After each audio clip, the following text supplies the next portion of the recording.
Tylenol. It's the Tylenol for your tie. That's my new slogan for Tylenol.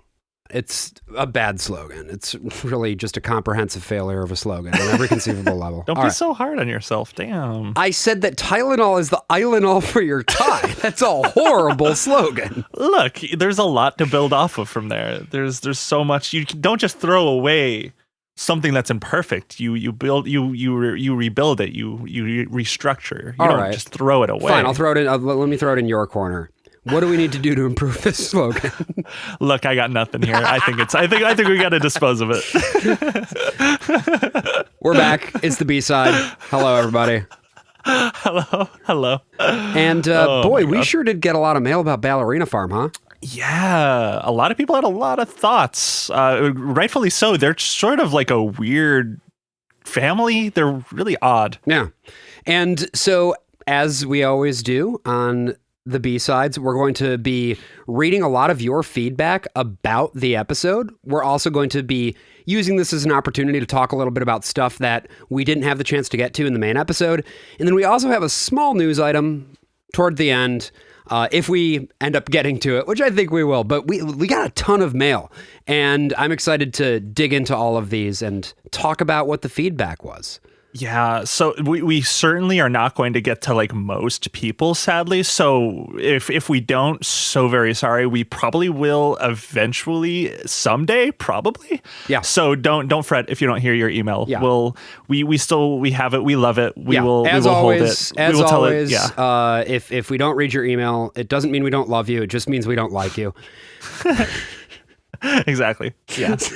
We'll love you another week. That's right. It's like having a favorite child. Exactly. It's like, everyone has a favorite child. I don't always like every baby all the time. I'm sorry. It changes week to week. It does. So we might as well just dig right in, right? Get world famous with it. Unless there was anything about the episode that you had sort of been marinating on that you didn't have a chance to get to during the main recording, Jim. Something I did want to mention is ever since we recorded that episode, all across my social media, everywhere, YouTube, Twitter, even when I open Facebook, because I sadly have to do that every once in a while, even Instagram, I think once, I saw so many fucking Ballerina Farms ads everywhere. The same one that we talked about on the show too, like that really awful, god-awful one. The one that you can't hear, yeah. Yeah, I saw that so many times. Usually when we do an episode of this show, unless it's someone like Peter Thiel, I usually think like, okay, I don't have to really think too much about this topic or person for a while. This is the first time that I was like being hunted. I was being hunted by our targets. Well, that's the thing, right? Peter Thiel isn't buying advertising keywords, whereas Ballerina Farm very much is, which means that if you've interacted with their content on any social media platform, particularly given that you then went to their website, they probably now see you as a customer who they can convert, right? You are in the pipeline for Ballerina Farm. God, that's horrifying. It's so easy. I think it's technology cool. I think it's great. Yeah. It's probably really good that's how technology works and just the state of the internet. Yeah, it's probably a good thing. I also think that it helps you. It gives you a better sense of how their operation actually works, because we talked about this on the episode. It is not a farming operation. It is a marketing operation.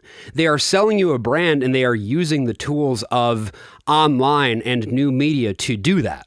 Yeah, almost certainly every person that sees that ad, which I assume are millions across any given week, they probably don't know it's a fucking farm. They probably have no fucking idea what it is, like, unless they start to dig a little bit deeper. But I feel like unless you're really digging, you're not going to realize it's like supposed to be a farm. That's like what, like below the brand, what they are. Yeah, they just want you to buy their protein powder, right? Like, it seems like that's what they're sort of doing. I mean, influencers also, but like the protein powder and their weird online shop. Yeah. Well, I've been getting fed some content for Evie. They also their marketing machine also optimizes for ad serves. Yeah. Oh my God! Any articles in particular that have been like advertised to you, or is it just the brand just linking itself back to their website? Yeah. Wow. I do. I haven't done this in a while, but ever since they've come on my radar, I have sort of every once in a while just like checked to see what some of their new publications, some of their new articles are. I'm going to do that right now. It's always so fucking cracked. It feels like weird. It's like RadFem Twitter Hub. Yes. Or I mean RadFem Tumblr. More like RadFem Tumblr in particular. Like all these people talk like Tumblr, like that sort of like 2015 Tumblr sort of like everyone's like 12 still on there. It's so odd. And it's all very like, I guess the number one trending article right now is the anti-smut spring reading list. Oh God. Because it's like, well, I don't want a book for my spring reading where people are having sex. The fact that it's called smut for this too. It's like whenever Elon Musk says, can you hear me? Hello? Yeah. Okay, I can't click around on my computer anymore for some reason. Oh. Okay, never mind. I'm good now. I'm good. I'm back. I was going to say whenever Elon Musk says, he doesn't say swear word. He says vulgar word. He says like it's a vulgar word. Use a vulgar word. And it's like one of those weird things where I'm just so fascinated by like the specific language they use, like just on a structural level too. It's interesting. There's so much intention behind it. The anti-smut spring reading list. Tired of picking up a book that earns an R rating by chapter 3? Same. Jesus, man. Great website. I mean, I just fucking read American Psycho. You want to talk about a book that's so far beyond an R rating. It's also like, might be that one. It's also like, I don't know, yeah, sometimes I want stuff that is not going to have sex or sexually explicit whatever. Sometimes I do. I don't know. It depends on the mood that I'm in. It depends on what I'm trying to read, you know? It's so odd to have like a black and white, like I cannot consume anything that's sexual. It's like the people that are often like the sex scenes in movies and TV detract from the story. It's just a distraction. It doesn't progress the story. And it's like, well, you're getting something completely different out of a story if like characters falling in love or having odd sex or having like revenge sex or like whatever it might be doesn't progress like a character arc or plot line. Like what do you view like art as if that's meaningless to you? Well, I don't think they do. You know, I can sort of speak to the mindset insofar as when I was younger, I was also like, I need to keep my mind pure from all of these sexual impulses and these blah, blah, blah, blah, blah, blah. And your brain has to be nofap. Well, I think it ultimately comes down to locking down your sexual desires so that it can only ever be unleashed in the context of procreative sex, genuinely. Right. It is always, I think that is the case, almost certainly, is that it's a lot of people with like religious propaganda. Yeah. It is like religious framing, almost certainly. Yeah. And at bottom, it's natalist. Like there's a reason that it's on Evie, which is single-handedly trying to turn everybody trad, you know? Oh, yeah. But in terms of our emails, I'm ready to jump into the world famous mailbag. Are you? Yeah, I'm so excited. All right, let's do it. So the first email that we have is Ballerina Farm Mormon Translations. I put this one first because I think it ties into the conversation we were just having. This is from Kathy, who says, "Hey, J Squared, really enjoyed your episode about Ballerina Farm. As you had some cultural questions, allow me to elucidate as someone who grew up Mormon in Utah. Utah County is not just next to Salt Lake County, it's a separate adjacent valley, sometimes dubbed Happy Valley. I didn't know it was also called Happy Valley. When I think of Happy Valley, I think of, Penn State. The area that State College is in is generally referred to as Happy Valley. To be honest, never heard of Happy Valley before. Whereas Salt Lake is the capital city, Utah County is where BYU's main campus is located. Utah County is where the holier-than-thou TBMs, True Blue Mormons, can be found. Appearance and virtue signaling is very important. Why do Mormons marry after such a short courtship? Sex. I'm Gen X, and when I was growing up, the prophet equated sex outside of marriage to just slightly less of a sin than murder. Wow. That's why Ballerina Farm's husband was so desperate to marry so soon. It's a practice that can lead to early divorce and adult singles wards. Think attending church with eligible singles. Oh, God. And Hannah, as a 26 to 27-year-old single woman, Well, actually, I suppose when she got married, she was still in her undergrad. So she would have been like 22 at the time, thinking about it. She would have been getting pressure from about 19 on about how she was going to end up an old maid, especially when she was raised in a family with lots of kids. Both of her parents would have been asking why she wasn't married and worried about her often sinful New York with its many temptations. They would have been thrilled to hear she'd met a Mormon man, especially a rich one that could afford to keep her at home to raise the kids. And finally, your questions about the money the farm makes. I don't doubt they rely on his family money and job with his father's company. But there is something interesting that's been feeding the content of Mormon women influencers, the LDS Church. The church has been paying premium ad prices for Mormon/trad content. And then there's a link here to an article from the Salt Lake Tribune about the way that system works. Again, thank you for this and all of your shows. I'm really enjoying them. Thank you, Kathy. Thank you. That's such a good point. I genuinely can't believe both of us didn't remember that, because we talked about that system briefly in our original Tradwife episode. And that's sort of why tentatively we've been wanting to do a Mormon episode in particular, because this is a whole program that they've been doing. Yeah. And as I recall, I'm blanking on her name, but the food, the homemade food, who's really dressed up really nice in her kitchen and making food from scratch. That's a Mormon project as well. Yes. Because Mormon-related keywords pay out 3 to 4 times as well as other keywords due to the fact that the church pays out directly on those keywords.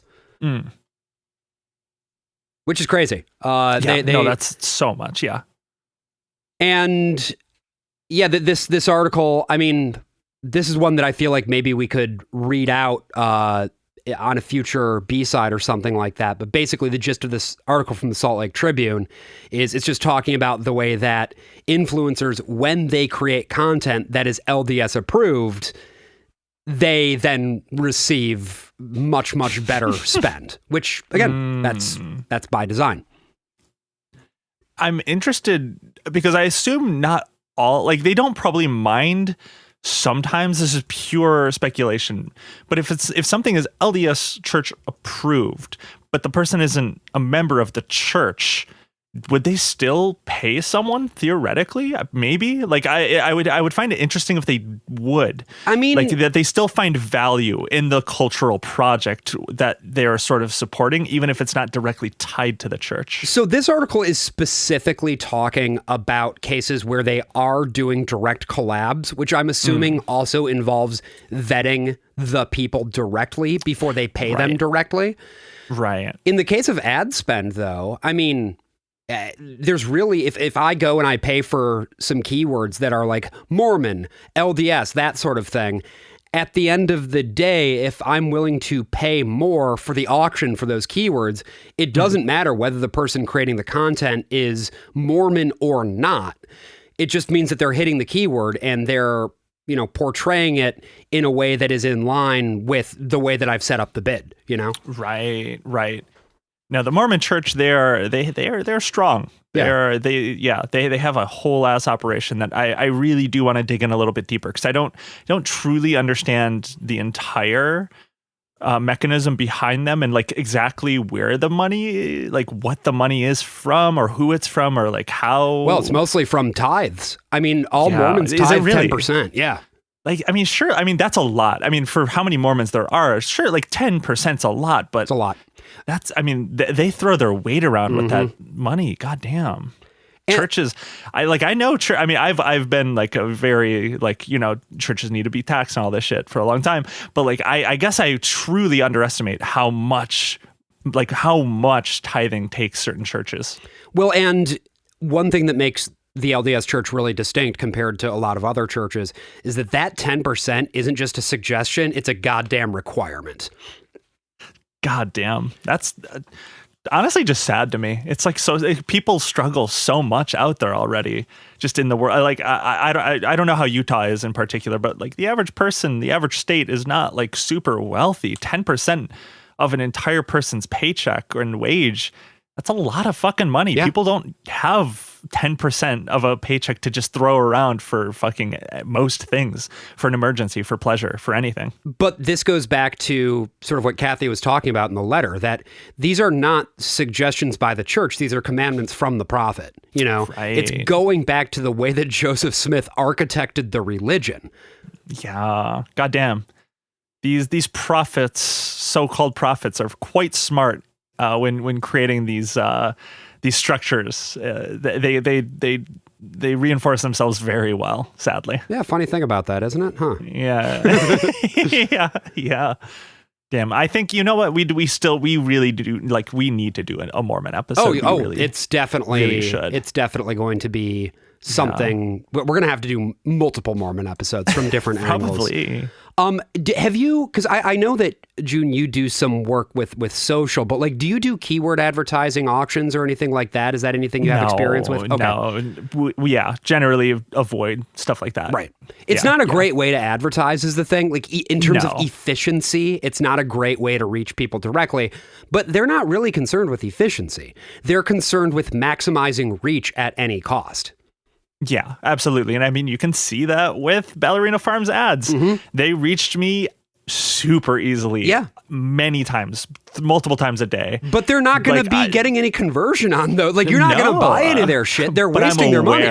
Right. But I'm aware of them. It's awareness, and we're talking about them. Like, awareness, even to a certain degree, is like important for them. They have notoriety. Yeah. And I think that is, to a degree, that is probably helpful, even if it doesn't convert to a customer. Yeah, for sure.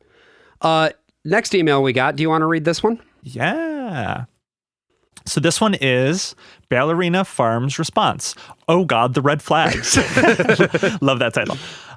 Dear J&J, this one was tough, and my own response to learning of Ballerina Farms will be extremely biased.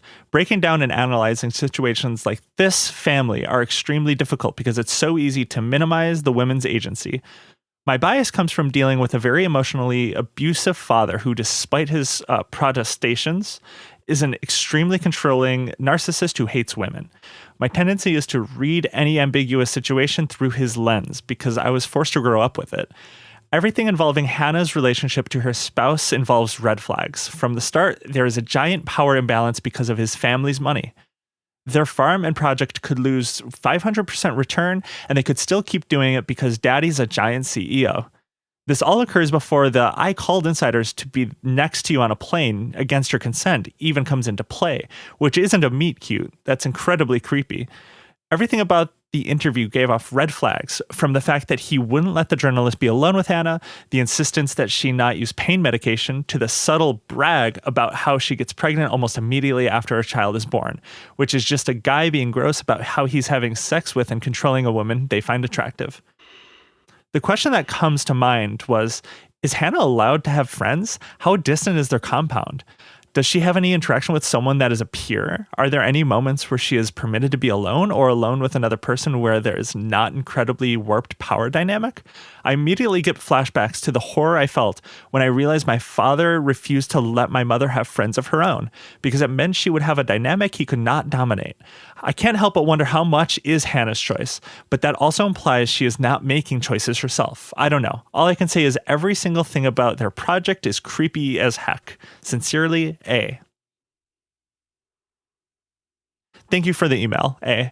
That's such a good point about they don't talk about friends or anything at all. They don't talk about really any outside connection other than they're like each other as spouses and their kids, which that's a lot of people, especially these days and age. Like, people don't have a lot of friends, but we also do have to remember that, the red flags are there. Mm-hmm. Absolutely. There are so many people that are in these horrible situations and are restricted from having friends. It's so common, sadly. And I think the reason that in the episode I didn't focus on this too much is that it really would just be speculation. I can't know for certain, but I wanted to have us read this one because I think it's a point that's very well made. In these communities especially, particularly given that, they are like off on this compound that's kind of out in the middle of nowhere. Yeah. There's just, it does seem, based on the information that we have available, that she doesn't have a lot of connections outside of her family. And that there is something worrisome about that. And if her husband is a malevolent actor, a lifestyle like this is a very, very good way to isolate a woman from any other support system. Yeah, I think that's why I have so much interest in talking about like tradwifery as a whole and more of these very, very traditional gender norms dynamics, is it does give a lot of like narcissistic, abusive men cover to just be like, oh, this is just the way we live. Isn't it so cute? Isn't it so fun? Like, wow, just look at us. We're just like a cute little family that we only have each other. And, you know, a lot of women, you know, there is the question of agency in this, but a lot of women don't even realize a lot of the time until they're out of it, which I personally don't necessarily think this one is that. Maybe to the degree a lot of people have had, like, I do think there is maybe a little bit of choice on her part. But a lot of women don't even realize that they are being like manipulated and abused and isolated until they get out of it. But also the question of choice is an interesting one, because we sort of wrapped up the episode talking about this. It's like, well, is this really a choice or not? Like, to what extent is this within the world of choice, particularly given that, as the first person wrote about, she already would have had so much social pressure on her to get married and have a bunch of kids and do that kind of thing. What actual choices were available to her, you know? And then you think about everything else where this guy was, as this email mentioned, sat right next to her on the airplane. Right. That's like that's coercion. It's extremely coercive. Like, a lot of people, her religion, everything around her is very coercive on a very passive degree. And that's what's horrifying about all this stuff. That's what horrifies me about just like structural and like the structure of religion, especially ones like the Mormon church and like evangelicals, is it's very oppressive passively against women. Yeah. Well, the next email that we have here is from Hugh. This email is called Farm Economics. And it says, Dear J&J, I have a little bit of insight into... By the way, I'm noticing that people don't want to take a side in the mailbag wars, is what I'm noticing. I kind of fuck with it. It's funny. I think it's really funny that everyone's just J&J now. Hey there, you're listening to a preview of an ill-conceived B-side. We do these episodes every other week exclusively for our paid subscribers, where we talk about stuff from the show that we weren't able to get to, read your mail from the world-famous mailbag, and also talk about news items and other stuff that is connected to what we've been covering on the main show. If you're interested in getting access, it's just $5 a month, and you can unlock these episodes by heading over to patreon.com/illconceived. Hope to see you there.